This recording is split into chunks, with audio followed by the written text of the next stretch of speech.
Usually when we talk about playing a game, there is a fundamental expectation of fairness, like a mutual agreement on the rules of engagement. Right. You sit down at a poker table, you know the hands, you know the stakes, you calculate the odds, and you play your cards. But I want you to imagine sitting down at that exact same table. Okay. The felt is green, the chips are stacked, but right as the dealer pitches the cards, the rules they change entirely. Yeah, they pull the rug out. Exactly. Suddenly, a pair of twos beats your straight flush, and the guy sitting next to you gets to play with a deck completely stacked in his favor. Which is maddening. Right, and when you look up at the dealer when you point out that the math no longer makes sense, the house tells you that you are the problem. Wow, yeah. They tell you that your insistence on the old rules is toxic, and that if you complain, well, you're the one ruining the game for everyone else. That is a profoundly frustrating scenario. Yeah. Because at that point, I mean, it ceases to be a game and becomes something closer to, like, a systemic shakedown. Yeah, a total shakedown. It's an architecture designed specifically to disorient and extract, where the illusion of fair participation is just a mask. It covers the reality that the outcome was entirely predetermined before you even pulled up a chair. Exactly. And that feeling, that deep, visceral, almost suffocating sense of sitting at a rigged table where the house always wins, that's the exact nerve we are striking today. It's a big one. Welcome to this deep dive, everyone. Listen, if you appreciate us taking on these incredibly complex, culturally explosive topics, please hit that like button and subscribe right now so you never miss one of our deep dives. Definitely. Today, we are putting a highly explosive, fiercely debated 2025 ebook under the microscope. It's called The Female Factor, Dissecting the Misconceptions of Gender.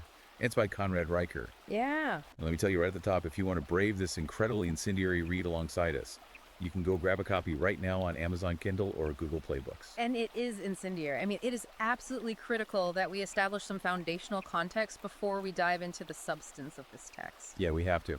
Because Riker's book is not written for a mainstream general audience. It's written explicitly for men's rights activists and what is colloquially known as the red-pilled manosphere. Right. It operates as a highly coordinated tactical strike against modern feminism and the institutional structures that support it. Now, we need to make it unequivocally clear to you, the listener, that our role here is not to take sides. No, not at all. We are not endorsing Conrad Riker's politically charged viewpoints, nor are we setting out to condemn them. That is a crucial distinction. We aren't here to moralize. Our mission today is strictly analytical. Right. We are acting as your impartial guides through a very dense, very controversial landscape. We can dissect Riker's arguments, map out the data points he is wielding, and ultimately help you understand the why and the how of this movement. Exactly. Like, why is this specific ideology resonating so powerfully with a massive, rapidly growing demographic of modern men? What are the underlying mechanisms of his argument that make it feel so, undeniably true to his readers? Well, to understand that appeal, we really have to grasp Riker's core thesis. He argues that modern Western institutions, and he means everything from academia to mainstream media, corporate HR departments, to the government itself. The whole system. The whole system. Yeah. He says they have been completely captured by feminist and Marxist ideologies. But he goes further than just claiming political bias. Right. He claims that these captured institutions are actively overriding fundamental, hardwired biological realities in order to systematically disadvantage men. Wow. Yeah. His book is basically a manifesto. It's a call to action for men to recognize what he terms the world's oldest con, to unplug their labor and resources from a system he views as fundamentally hostile, and to reclaim their personal sovereignty. And what's fascinating is how he builds this case. Yeah. Because he doesn't start his argument in a modern boardroom or, a modern divorce court. No, he goes way back. Way back. He doesn't start with modern politics at all. He actually winds the clock all the way back to the Stone Age. He anchors his entire worldview in evolutionary biology. Right. He operates on the premise that human dating, mating, and social structuring, even today, with all of our algorithmic apps and advanced technology, is driven entirely by Paleolithic evolutionary wiring, not by the egalitarian social constructs we've spent the last century trying to build. And that evolutionary anchor is essential to everything else he argues. I mean, Riker uses evolutionary psychology to completely dismantle the romanticized, sort of Disney Siri-wide idea of modern relationships. Yeah, he tears that down completely. He leans heavily on the work of foundational researchers like David Buss to argue that men and women are not just different, but are operating on completely divergent biological timelines and completely different survival imperatives. Okay, let's break that down, because he gets highly specific with the ages here. He does. He points to data suggesting that a woman's biological mate value strictly in evolutionary terms, right, peaks around age 23. Meanwhile, a man doesn't hit his peak evolutionary stride until age 38. Right, it's a massive gap. A 15-year gap. But why those specific numbers? If we were talking about primal survival, what does a 23-year-old have that a 38-year-old man is looking for, and vice versa? Well, it comes down to reproductive viability versus resource accumulation. So from an evolutionary standpoint, a 23-year-old female represents peak fertility. Right. Her biological runway for producing and successfully weaning multiple offspring is at its absolute maximum. Her physical markers, things like bone density, skin elasticity, waist-to-hip ratio. All the biological indicators. Exactly. They are subconsciously read by the male brain as indicators of genetic health and reproductive potential. Okay, that makes sense on a primal level. Right. On the flip side, an 18-year-old or 23-year-old male in a Paleolithic environment is a huge, high-risk gamble. Oh, because he's untested. Exactly. He might be fast, but he hasn't proven his ability to survive long-term, accumulate resources, or defend a territory. By age 38, a male who has survived that long has demonstrated competence. He's made it. Right. He has accumulated social status, physical resources, and the emotional regulation necessary to protect a family unit. So the evolutionary math is essentially her fertility trades for his security, which brings us to the concept he leans on perhaps more than any other, hypergamy. Yes, hypergamy is central to his argument. This is the idea that women are biologically, unavoidably wired to constantly seek top-tier alpha providers.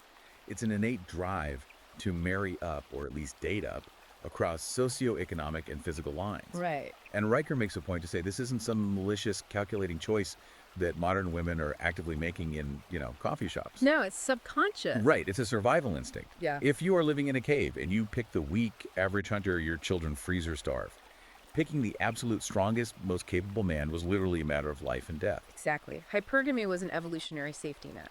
But Riker argues that while our environment has changed, we live in climate-controlled apartments and buy meat at the grocery store, our neurological wiring hasn't updated. The software is still running the Paleolithic code. Perfectly said. And the consequence of that in the modern world, according to Riker, is that this hypergamous instinct results in women holding the average, everyday beta male in a state of absolute instinctual contempt. Contempt, that's a strong word. Very strong. They don't just ignore average men. He argues they are biologically repulsed by them because, historically, an average man couldn't guarantee survival.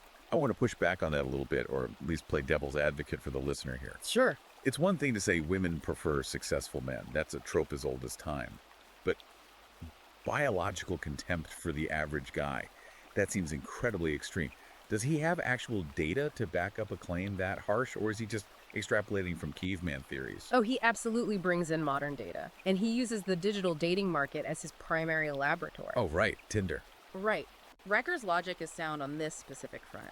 He says, if hypergamy is a real overriding biological imperative, then a modern dating app which removes social friction and gives women access to millions of men instantly should perfectly reflect that unequal, top-heavy distribution. It should show the primal filter in action. Exactly. And according to the data he pulls, it does exactly that. Okay, yes, the Tinder data.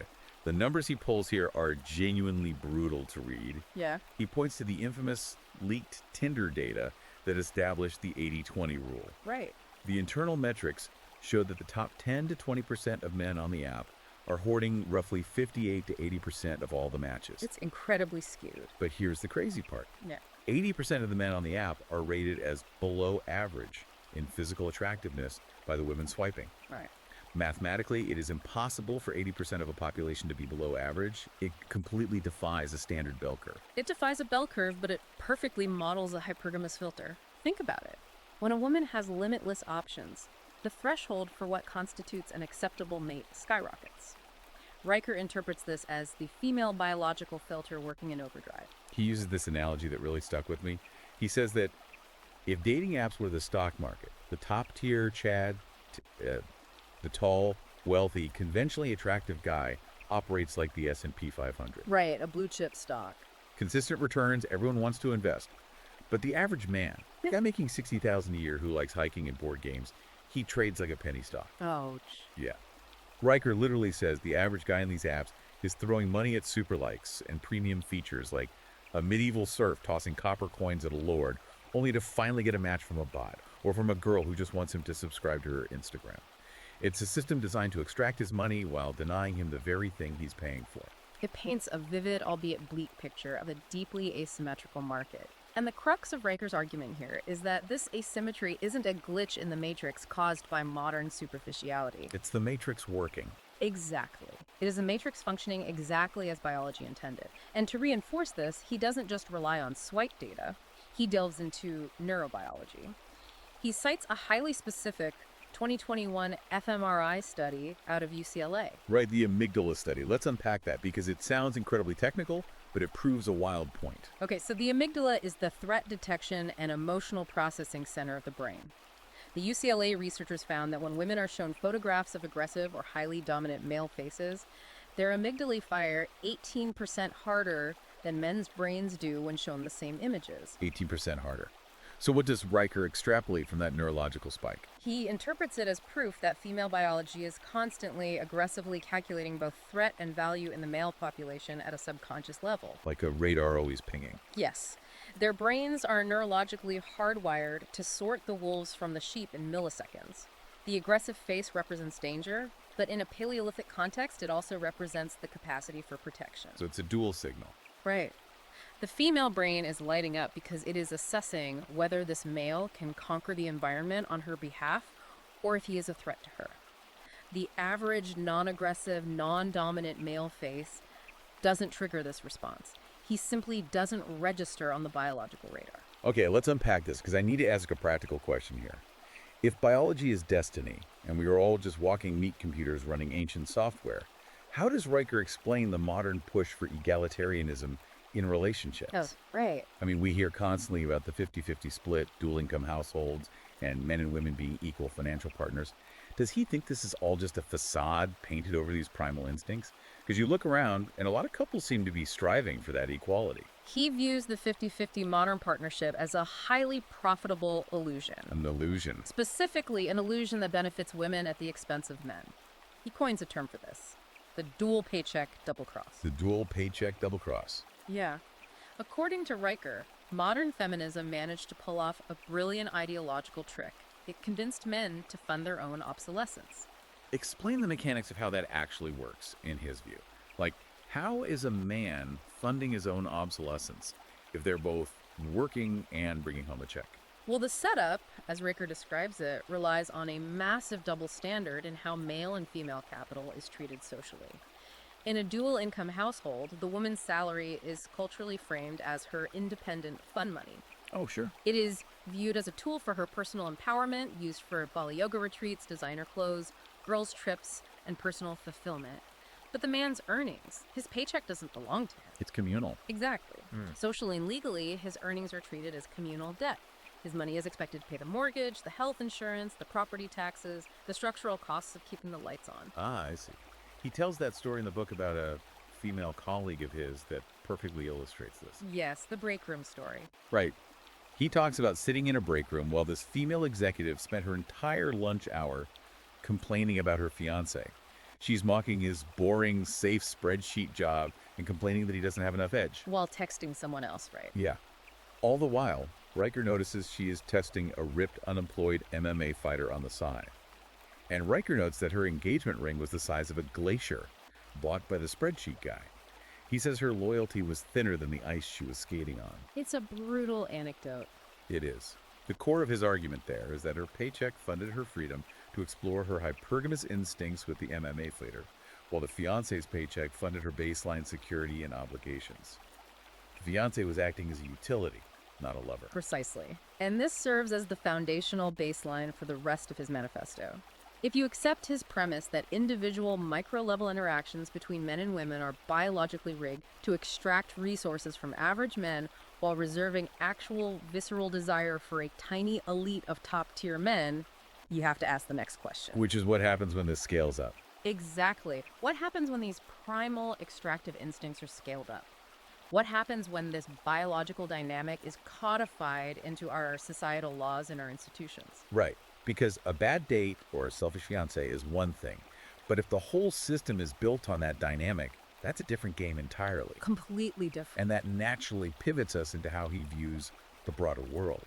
He makes this sweeping, grandiose assertion that Western institutions used to be meritocratic. They used to reward the builders, the innovators, the men who supposedly did the heavy lifting of civilization.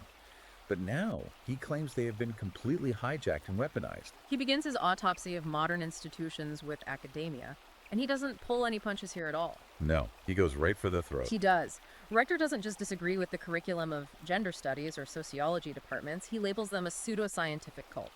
He argues that modern humanities departments function exactly like multi-level marketing pyramid schemes. Pyramid schemes. Yes, he borrows a concept from the dissident feminist Camille Paglia, referring to the currency of academia as victim capital. Victim capital. Okay, let's unpack the mechanism of that. How does claiming to be a victim translate into capital, and how is it a pyramid scheme? Well, think about it. In a traditional meritocracy, capital is generated by producing something of tangible value. A bridge, a medical patent, a software program. That's unreal. Right.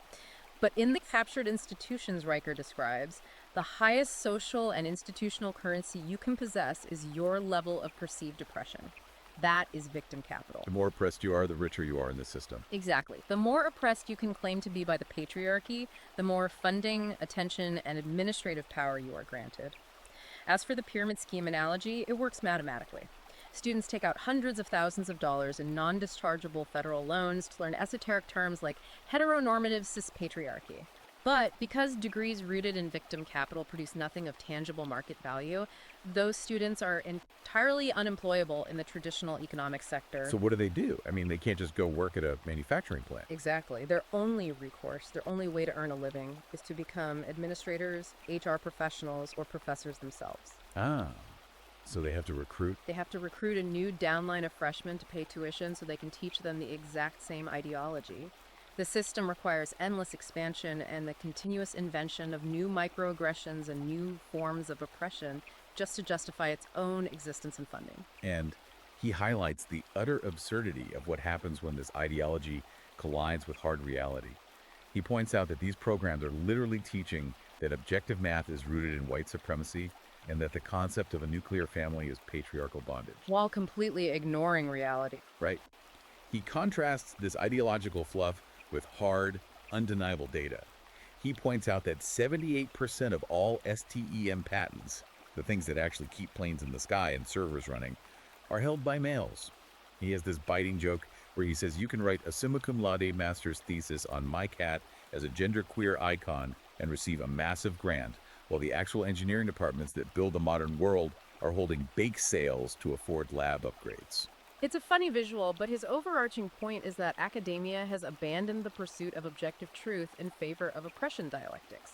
But the real danger, according to Riker, isn't what happens on the college quad. No, it spreads. The danger is that this ideology doesn't stay confined to the university. Those graduates take their victim capital and their pyramid scheme tactics and they export them directly into the corporate world. And this is where he brings up the James Damore case at Google, which I think is a perfect case study for his argument. Oh, absolutely. For listeners who might not remember 2017, James Damore was a software engineer at Google. He was asked for feedback on the company's diversity initiatives. So, being an engineer, he wrote an internal memo citing peer-reviewed evolutionary psychology. Big mistake in that environment. Huge mistake. Yeah. He suggested that biological sex differences, not rampant, invisible sexism, might explain why there are fewer women in top-tier coding jobs. He cited the well-established psychological trait differences showing that men, on average, disproportionately prefer working with things like systems and engineering, while women, on average, prefer working with people, like in medicine or psychology. And the response from the corporate apparatus was immediate and entirely disproportionate to what he actually wrote. The mob came for him. And Riker points out that Damore wasn't fired for incompetence. He was an excellent coder. He was fired for heresy. Heresy, yes. Riker argues that the data Damore cited was factually, scientifically correct. But the corporate HR departments, which Riker claims are now staffed entirely by those unemployable gender studies graduates we just talked about, decided that facts were misogynist. Right. It's like the corporate immune system attacked a healthy organ because it didn't recognize the biology. Riker compares Demore to Galileo being silenced by the church for saying the Earth orbits the sun. Today, Riker says, they cancel you for saying men orbit testosterone. That's a powerful comparison. And this concept of institutional capture extends far beyond HR departments. It fundamentally infects the legal frameworks within these institutions, most notably Title IX in universities. Oh, the Title IX stuff is wild. Riker is absolutely vicious in his critique here. He recounts a conversation with a university compliance administrator who told him outright that the concept of due process is patriarchal. Wait, due process? The foundation of Western law. Yes. How do they justify calling the presumption of innocence patriarchal? Because due process requires objective evidence, cross-examination, and a burden of proof. Right. In an institution running on victim capital, requiring a self-proclaimed victim to prove their claims with evidence is viewed as an act of systemic violence. Riker paints a terrifying picture of these Title IX kangaroo courts, where young men are expelled, their lives ruined, on mere hearsay and anonymous accusations. He brings up the Columbia University mattress girl case, Emma Silkovich. She accused a male student of assault. The university tribunal cleared him. Right. The New York Police Department cleared him. There was zero evidence. But instead of accepting the objective findings, she carried a dorm mattress around campus for a year as performance art, and the media hailed her as a hero. It was a massive spectacle. Riker calls this sexual McCarthyism. He says the modern standard of womanhood pushed by these institutions means never having to take accountability for your own choices. He argues women are encouraged to retroactively rebrand regretful, consensual hookups as trauma just to weaponize the institution against men they decide they no longer like.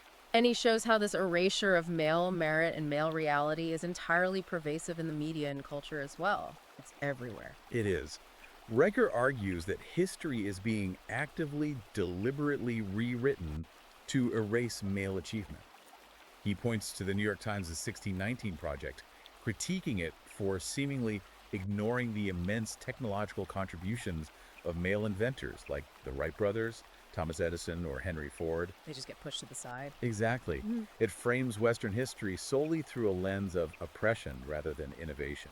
It trickles down to everything. I mean, he literally laughs at ESPN and the sports world. He mentions the Cleveland Indians spending millions of dollars to rebrand themselves as the Guardians just to avoid offending the delicate sensibilities of people who don't even watch baseball. Right, catering to an audience that doesn't exist. Exactly. He argues the institutions are so terrified of the progressive mob that they will neuter their own branding. We see this most clearly in his analysis of the entertainment industry. He looks at Hollywood and points out a complete inversion of the traditional hero archetype. The classic male hero who struggles, who fails, who has to overcome his own weakness to eventually achieve competence. The classic hero's journey. Right, that has been replaced. Hollywood now favors what he calls flawless, unearned female Mary Sues. Mary Sues. These are characters who are perfect from scene one, who never need to train, and who easily overpower men twice their size. And he looks at the financial reality of this ideological push. He contrasts the box office receipts. Like, he points to a movie like The Marvels, a female-led, highly progressive superhero movie that lost somewhere around $200 million for the studio. A massive flop. Right. Then he compares it to the massive $1.5 billion global success of Top Gun Maverick.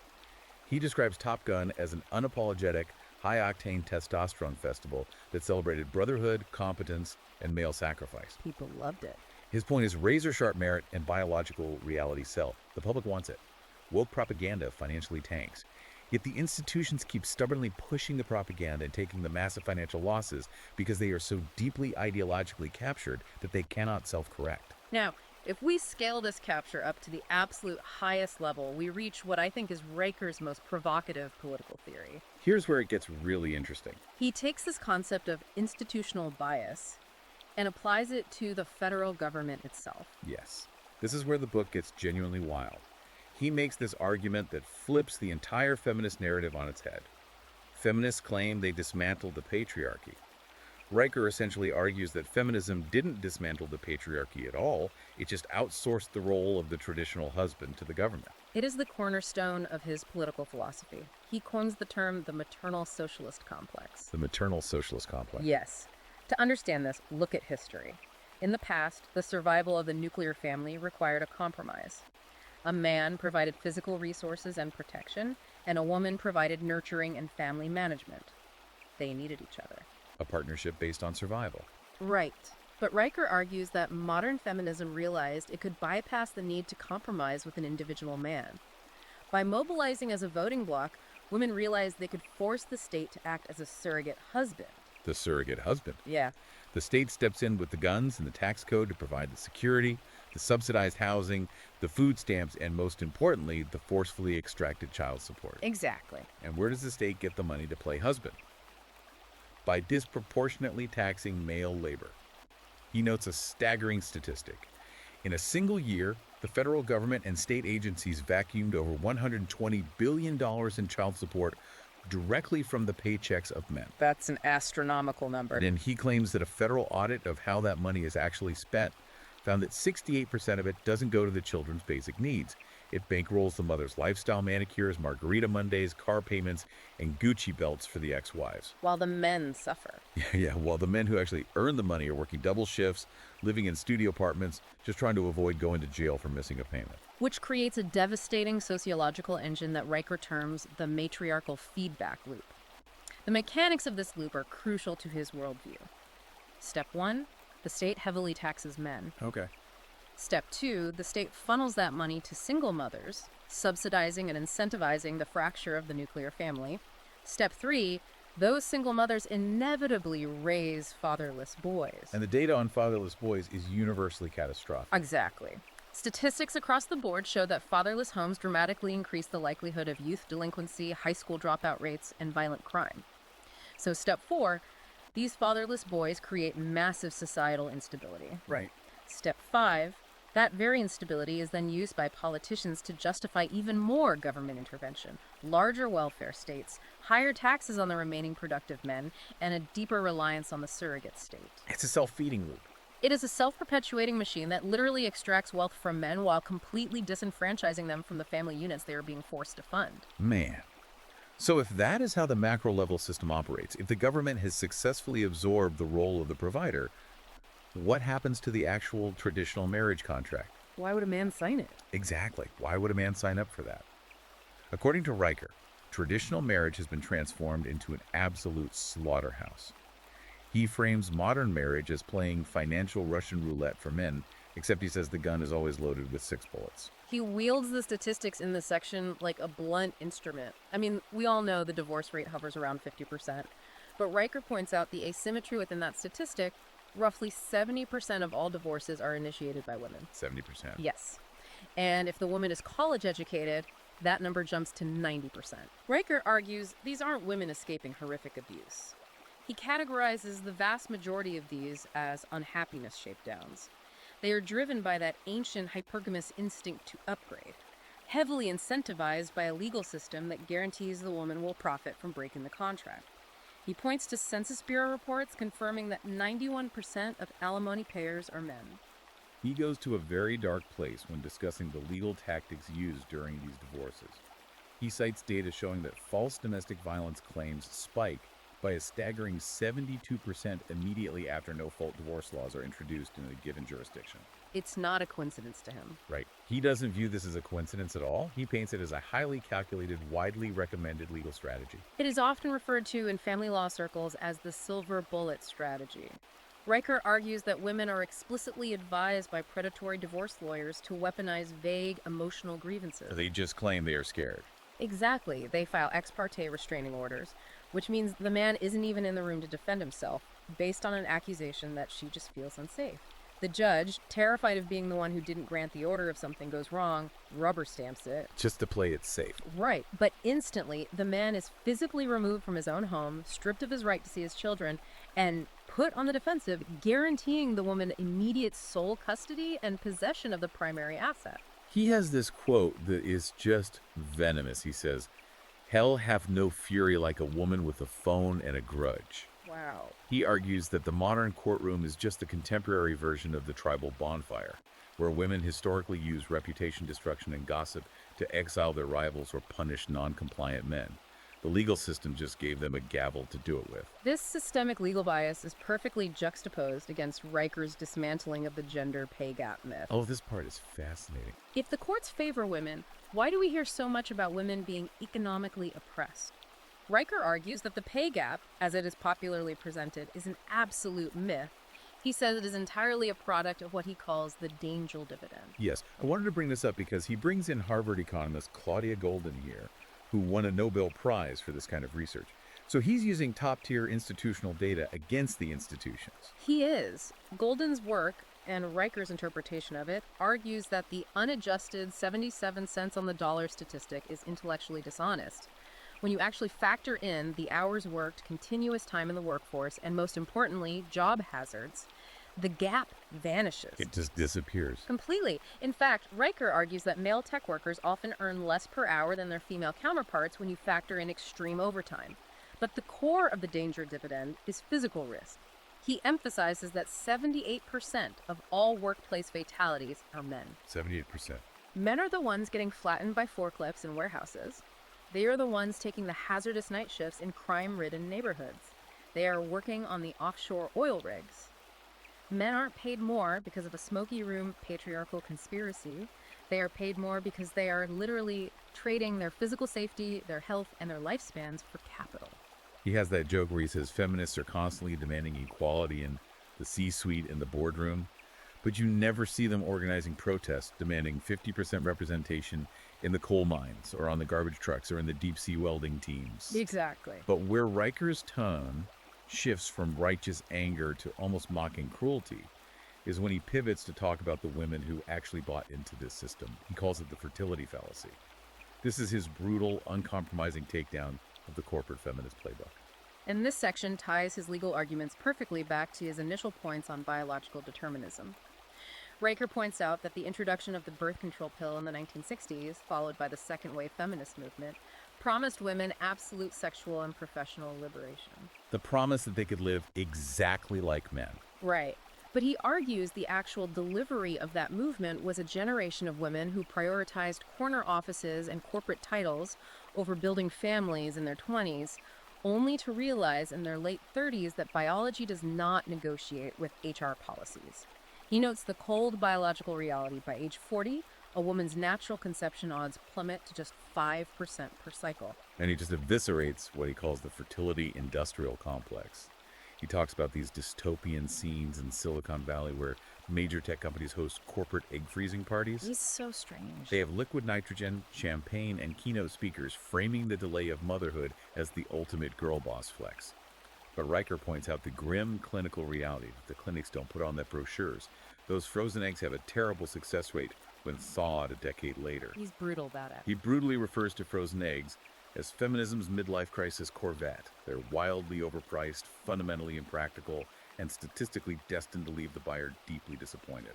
He views this as the ultimate tragedy of choice feminism. He frames the entire ideology as a societal Ponzi scheme. Women were sold the lie that they could have it all on their own timeline without making any sacrifices. So the bill comes due. It always does. Riker argues you simply cannot out-hustle biology. He brings up the phenomenon of high-end Manhattan matchmakers. These matchmakers are charging 40-year-old, highly successful female executives $10,000 for weekend seminars just to teach them how to date down. Wait, why do they have to be taught to date down? Because despite their progressive politics and their massive salaries, their ancient hypergamous instinct is still fully active. They still, biologically, want a man who makes more money and holds more status than they do. Right. Riker cites Stanford data showing that over 80% of women outright reject men who make less money than them. But here's the structural flaw in their plan. The men in those top income brackets, the executives and entrepreneurs in their late 30s and 40s, have zero biological incentive to commit to a 40-year-old woman. Because of the biology. Right, because remember, step one, male biology is looking for fertility. A 40-year-old wealthy man is going to date a 25-year-old yoga instructor. So what does this all mean for the women who follow the rules? The women who got the degrees, worked the 80-hour weeks, and leaned in. He essentially portrays them as victims of their own ideology. Yes, victims who blame everyone else. They are holding out for genetic Rolls Royces on a taxpayer-funded Toyota budget. He literally says the ultimate payout for this choice feminism Ponzi scheme is a luxury studio apartment full of scented candles, out-of-time biological clocks, and a crushing weight of regret. That is exactly his conclusion. He believes the system promised women a reality that biology makes impossible. And because women are allegedly waking up to this demographic collapse and their own unhappiness, they are increasingly angry and directing that anger at men for not stepping up. Right. But, and this brings us to the absolute crux of the sociological shift he is documenting, men are no longer sticking around to be the scapegoats. They are looking at the math, looking at the legal risks, and refusing to participate. Which perfectly bridges us into the consequence of all this. Yeah. I mean, if marriage is framed as a legal heist, if dating apps are a rigged casino, and if the institutions are actively hostile, what is the rational response? Right, what do you do? According to Riker, we are witnessing an unprecedented modern phenomenon. Men are simply standing up, pushing their chairs back, and walking away from the table entirely. He categorizes this mass exodus as the Great Beta Purge, or more commonly, the Great Opt-out. And again, he leans heavily on macroeconomic and sociological data here. The numbers don't lie. They don't. He cites Pew Research confirming that 45% of men under the age of 40 now view the institution of marriage as entirely obsolete. That is a staggering jump from just 12% in the 1990s. That's a massive societal shift. It is. Furthermore, 28% of men under 30 haven't just opted out of marriage. They have ghosted the dating market entirely. They aren't on Tinder. They aren't approaching women in bars. In Japan, the government is so panicked by this that they actually track it, noting that 40% of young men now identify as herbivores, men who have consciously and completely sworn off romantic relationships and sex. He makes a stark distinction here that I think is really important to understand his thesis. When we hear about men who can't get dates or who are angry at women, the media immediately points to the incel stereotype. Yeah. The seething, violent, unstable guys like Elliot Rodger. Right. But Riker says the men driving the great opt-out aren't incels. They aren't involuntarily celibate. They're calculating strategists. Exactly. An incel is desperate for the system to accept him. The men Riker is talking about have evaluated the system and rejected it. He points to these massive online subcultures to prove it. Groups like MGTOW men going their own way. Yeah. He brings up this trend on TikTok called #DadsAgainstDivorce. Millions of views. And it's just men posting these highly produced mock custody hearings or showing their empty bank accounts, all set to the goofy tuba theme music from Curb Your Enthusiasm. It's this incredibly dark, cynical humor. But it's masking a profound reality. Exactly. These are men who feel the system treats them like ATMs with visitation rights, and their response is just to laugh at the absurdity of it all. This is a vital nuance in Riker's argument. He is actively trying to reframe male sexlessness and male celibacy. Historically, being a virgin or being celibate was a mark of shame for a man. Riker's trying to rebrand it into a badge of calculated rebellion. He points to men engaging in what they call monk mode. Monk mode. I've seen this on YouTube. It's intense. It is intense and it's highly disciplined. These are guys who are treating celibacy not as a tragedy, but as a massive financial and spiritual advantage.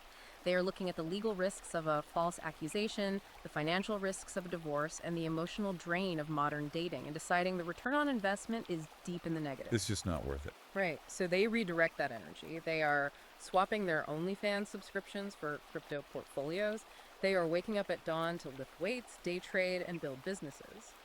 Their mantra, according to Riker, is that sexual energy converts to compound interest. He contrasts this highly disciplined monk mode ideal against what he mocks as the soy boys. He cites World Health Organization data showing that male sperm counts have plunged by 59% since 1973, and CDC data showing 41% of men aged 18 to 24 are clinically obese. It's a real crisis. He blames this partly on environmental factors, like estrogen-mimicking chemicals in plastics and processed foods, but heavily on a culture that rewards weakness. He talks about these male vegan activists who are chronically depressed, who eventually snap, switch to a heavy carnivore diet, start lifting weights, and suddenly claim their feminist girlfriends started respecting them more once they embraced their primal masculinity. If we connect this to the bigger picture, Riker is arguing that modern feminism and institutional capture act as a form of artificial selection against male competence. By endlessly shaming traditional masculinity as toxic, society produces a generation of pacified, weak men who DoorDash fast food while watching OnlyFans. They pose no threat to the system. But the men who see through this, the ones unplugging, going monk mode, and embracing the great opt-out, are the competent ones. And by opting out, they're systematically removing their labor, their tax dollars, their innovation, and their physical protection from the societal grid. Okay, but let's follow that logic to its natural conclusion. If the builders, the protectors, the engineers, the guys who keep the water running and the power grid online, if they all completely unplug and go live in the woods to trade crypto and lift weights, isn't society destined for total collapse? Like, who keeps the lights on? That is the pivotal question, and Riker's answer is chillingly pragmatic. Yes, society is destined for collapse, and he welcomes it. Wow. He wants it to burn down. He does. He explicitly states that weak men beg institutions for equality, while strong men build new hierarchies. He does not view this red pill pipeline, the process where men consume this data, get angry, educate themselves, and then unplug from society, as a tragedy or as radicalization. He views it as necessary Darwinism. He believes the current captured system is too far gone to be reformed from the inside. Exactly. Therefore, it must be starved of male utility. It has to collapse under the weight of its own inefficiency before anything healthy can be built in its place. Wow, that is heavy. So if he is actively rooting for the collapse of the current social order, what exactly does he want to build in the ashes? That leads us to the final piece of his manifesto: reclaiming the past, the golden age of patriarchy, and the actual path forward. And to figure out the future, he looks backward. Riker believes that human history offers incontrovertible, repetitive proof of a single truth male-led patriarchal hierarchies build lasting, technologically advanced empires, while committees that sit around arguing over pronouns and equity lead directly to civilizational collapse. He's very clear on that. Very clear. He uses several historical case studies to prove this. He praises the Spartan Agus, the brutal, rigorous military training system for Spartan boys. He argues that the Spartans didn't need trigger warnings because their culture produced the triggers. They prioritized physical strength, unbreakable brotherhood, and absolute duty over emotional safety and safe spaces. He contrasts that Spartan discipline directly with the fall of Rome. And he makes a point to say that Rome didn't fall because they ran out of gold or because their weapons broke. Rome fell because the men grew soft. Right. He points to emperors like Commodus, arguing that when the men at the top traded the harsh duty of the legions for the comfort of orgies and gladiator games, the walls crumbled from the inside out. When men prioritize pleasure over purpose, the barbarians come through the gates. He even points to the Ottoman Empire's millet system, which he notes thrived for 6 centuries, specifically by letting strong patriarchs lead their religious communities without diversity, equity, and inclusion consultants meddling in their natural hierarchies. But perhaps his most controversial and therefore most revealing example of how this could work in the modern world is his analysis of Saudi Arabia. Yes, the Saudi Arabia example. Let's unpack this carefully, because it flies in the face of everything Western media tells us about progress. It absolutely does. Riker notes that in 2019, Saudi Arabia experienced a massive 23% jump in female workforce participation. The Western media heavily covered this, celebrating it as a massive victory for progressive feminism infiltrating the Middle East. Right, everyone praised it. But Riker points out the mechanical reality of how that actually happened. The Saudi government did not abolish the male guardianship system. They didn't dismantle the patriarchy. They simply streamlined the digital approval process on a government app. Wow, so they just modernized it. Yes, women flooded into the workforce, but they did so with their fathers' and husbands' explicit digital permission. Right. He argues that the patriarchal framework is what actually allowed the progress to happen safely. He argues that this proves his maxim security breeds productivity. He has this quote from a Somali refugee he interviewed. The refugee told him, "In America, no one guards women, so they have to guard themselves with pepper spray and panic alarms." It's a stark way to look at it. Very. Riker's overarching point here is that Islamic societies and traditional societies in general grasp a fundamental truth that the modern West has forgotten. True patriarchy isn't about arbitrary oppression. It is about a sacred reciprocity. Men secure the borders, acquire the resources, and enforce physical safety. And in exchange, women nurture the families and respect the authority that keeps them safe. And so, armed with this historical and cultural data, his ultimate call to action for his readers is what he terms the chatification protocol and the implementation of preventive patriarchy. Right. It is crucial to understand that Riker is not advocating for a return to a 1950s sitcom lifestyle. He doesn't want guys in suits reading the newspaper while the wife vacuums in pearls. No, he hates the 50s. Exactly. He thinks the 1950s were just the precipice of the fall, a soft, complacent era that allowed the institutional capture to happen in the first place. Instead, he is advocating for the creation of an entirely new, isolated, physically robust, male parallel society. He gives his readers a literal step-by-step playbook for this. Step 1, lift weights until your veins look like GPS maps. Reclaim your physical dominance. Right. Step 2, monetize your skills entirely outside of the corporate HR structure. Become a freelancer, learn a trade, build a sovereign business where you can't be fired for a tweet. He tells men to aggressively cancel their OnlyFans subscriptions, stop watching porn, and invest that money in Brazilian Jiu-Jitsu memberships or crypto. He advocates for what he calls the 3Bs: bonding, barbells, and barbecues. The 3Bs are his formula for rebuilding male social cohesion outside the gaze of the institutions. He points to the men's shed movement in Australia as a perfect microexample. Oh, the men's sheds. Yeah, these are community spaces where guys just get together without any women or administrators present to weld scrap metal, fix lawnmowers, and build furniture. Riker notes that psychological surveys of these men show they report significantly fewer existential crises and lower depression rates than men sitting in sterile therapist offices talking about their feelings. They just need to do stuff together. He claims that men who throw hatchets at wooden targets with their brothers are fundamentally healthier than men trying to deconstruct their masculinity on a couch. He desperately wants men to stop acting as digital avatars. Yeah. Stop arguing on Twitter. Stop swiping on Tinder. Start acting as physical realities in the real world. He believes that male brotherhoods, bound by shared hardship, shared goals, and a mutual contempt for weakness, are what built the cathedrals, the bridges, and the empires of history. Right. His ultimate message is to reject what he calls the marriage plantation, absolutely stop funding the maternal socialist complex through your taxes, and build parallel institutions where men lead men unapologetically. Without apology. That phrase truly serves as the thesis of the entire manifesto. He believes the future belongs only to men who refuse to kneel to a system that hates them. It is a stark, uncompromising, and deeply polarizing vision of the world. Which brings us to our final thought. Right. If we step back from the rhetoric for a second and assume, just for a moment, that Riker's underlying demographic data is accurate, let's assume that a massive, critical percentage of young men are permanently opting out of marriage, dating, and traditional societal participation to form these parallel, isolated, hypermasculine brotherhoods. What does the future of the human family look like a generation from now? It forces us to ask a terrifying question. Is the social contract between men and women currently just going through a rough transitional patch as we adjust to new technologies and economies? Or has that contract been fundamentally, permanently voided? If the genders retreat to opposite corners of the ring, heavily armed with resentment, historical grievances, and biological hardwiring, will we see a complete, irreparable fracture between the sexes?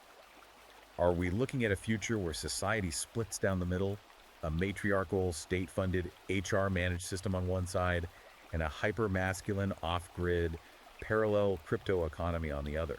It's a wild scenario to try and visualize. It is. But if Riker's movement continues to grow at its current pace, it is a scenario we may have to confront sooner rather than later. Man, what a heavy thought to leave off on.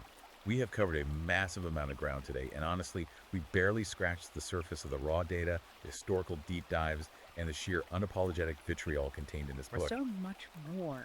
If you want to brave this intense manifesto for yourself, to see the exact arguments and data points he uses, you absolutely must check out The Female Factor, Dissecting the Misconceptions of Gender by Conrad Riker.